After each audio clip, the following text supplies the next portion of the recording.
Good afternoon बच्चों, जय हिंद। हम आपको आज भौतिक विज्ञान के अध्याय 1 जिसका नाम स्थिर वैद्युतिकी है इसका अध्ययन करेंगे। ठीक है। स्थिर वैद्युतिकी इकाई को दो वर्गों में बांटा गया है। पहला भाग इसका आवेश तथा वैद्युत क्षेत्र और दूसरा भाग इसका विभव, विभवांतर तथा संधारित्र। तो पहले भाग का अध्ययन करेंगे, उसके बाद दूसरे भाग का अध्ययन करेंगे। सबसे पहले हम जान लेते हैं कि स्थिर वैद्युतिकी है क्या है, इसके बारे में देखते हैं। स्थिर का मतलब स्थिर और वैद्युतिकी मतलब वैद्युत क्षेत्र या चुंबकीय वैद्युत क्षेत्र के बारे में दिया गया है। स्थिर वैद्युतिकी, इसके अंतर्गत स्थिर आवेश रहेगा, मतलब आवेश रुका हुआ होगा, स्थिर होगा और उसका क्या है, उसके चारों ओर जो घटनाएं घटित होंगी चारों ओर उसको क्या है, अध्ययन उसका करेंगे। ठीक है। उसके बाद अब जानते हैं कि आवेश क्या होता है। आवेश किसी वस्तु का वह गुण होता है जिससे वह विद्युत तथा चुंबकीय क्षेत्र उत्पन्न करता है।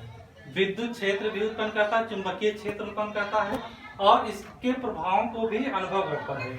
जैसे क्या होता है, द्रव्यमान, जैसे द्रव्यमान है एम द्रव्यमान का कोई पिंड है। ठीक है। या क्या करता है, अगर पृथ्वी की ओर आता है या इससे दूर जाता है तो इस पर गुरुत्वाकर्षण कार्य करता है,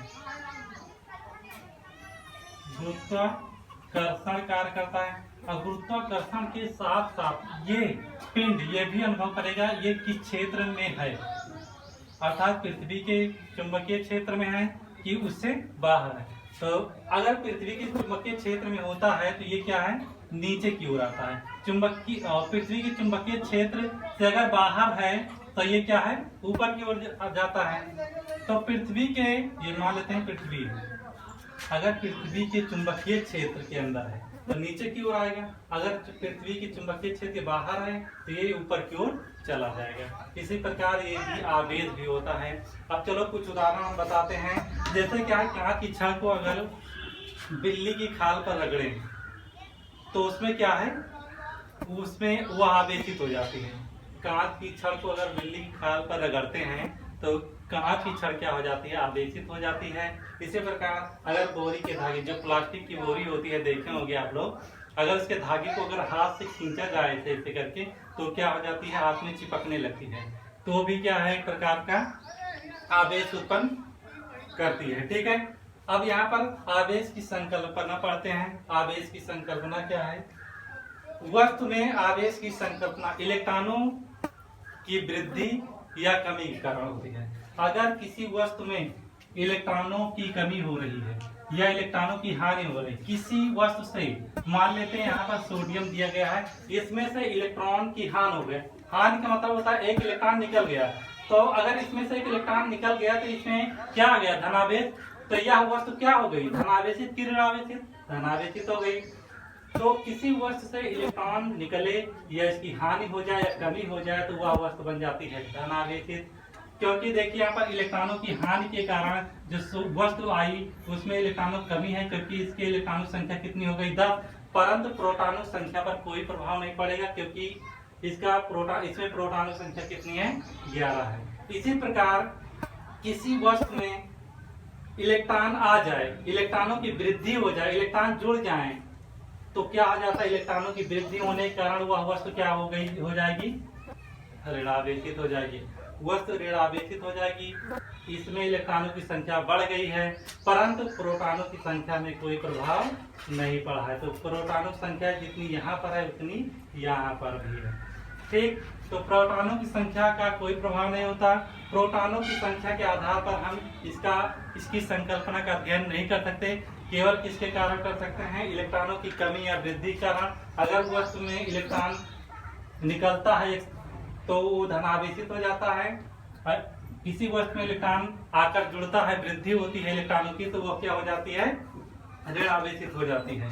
लेकिन इसमें केवल भागीदार इलेक्ट्रॉनों का होता है और प्रोटॉनों का नहीं भी, क्योंकि प्रोटॉनों के बीच क्या होता है, प्रबल नाभिकीय बल होता है, उनको अलग अलग करना आसान नहीं होता है क्योंकि यह बहुत अधिक मजबूत बल है। तो प्रोटॉनों के बीच में बच्चों यहाँ पर दिया गया है प्रबल नाभिकीय बल होता है। ठीक बच्चों, अब चलते हैं। आप देखिए यहाँ पर आवेश कितने प्रकार के होते हैं। आवेशों के प्रकार के बारे में पढ़ेंगे। तो आवेश दो प्रकार के होते हैं, धन आवेश और ऋण आवेश। इलेक्ट्रॉन की कमी या हानि, जिसमें इलेक्ट्रॉनों की कमी या हानि होती है वह धन आवेशित होती है।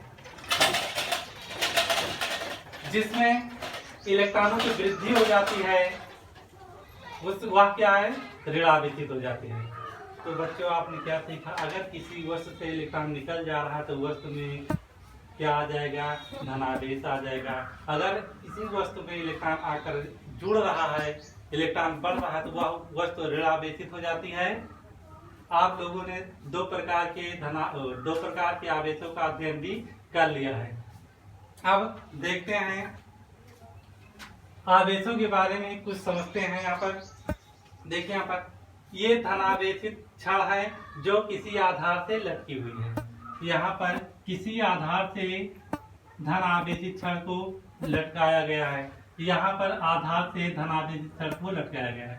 अब इन दोनों को पास पास लाया जाता है।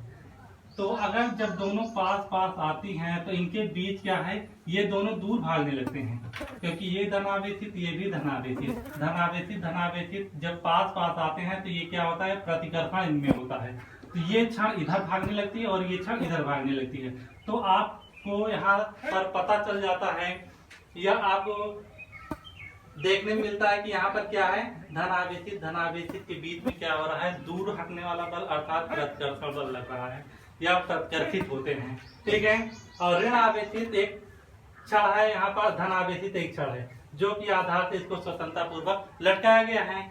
जब इनको पास पास लाते हैं तो ये ऋण आवेशित और ये धनावेशित होने के कारण हम देखते हैं दोनों क्या हो जाते हैं, चिपक जाते हैं। तो इससे पता चलता है कि ये क्या है, धनावेशित, ये ऋण आवेशित, अर्थात इन दोनों में विपरीत आवेश है। तो आपने क्या सीखा, यह अगर विपरीत आवेश हैं, अलग अलग आवेश हैं, तो उनके बीच आकर्षण होगा। अगर समरूप हैं अर्थात समान रूप के आवेश हैं तो उनके बीच हो जाता है प्रतिकर्षण। अगर मान लीजिए दोनों ये ऋण आवेशित हो ये भी ऋण आवेशित हो तब भी प्रतिकर्षण होगा। ठीक है। तो आपने क्या सीखा कि समान आवेश होने पर प्रतिकर्षण और विपरीत आवेश होने पर आकर्षण होता है। यहाँ पर ये ब्रेक इसको डिब्बे में दिया गया है, आवेश की खोज करता थेल्स और धनावेश ऋणावेश की खोज करता जो है फ्रैंकलिन। तो इसको आप लोग लिख लीजिएगा, नोट्स बना लीजिएगा। जहाँ पर आपको कम समझ में आए आप लोग बताइए, कमेंट कीजिए, लाइक कीजिए, सब्सक्राइब कीजिए, शेयर कीजिए। जय हिंद।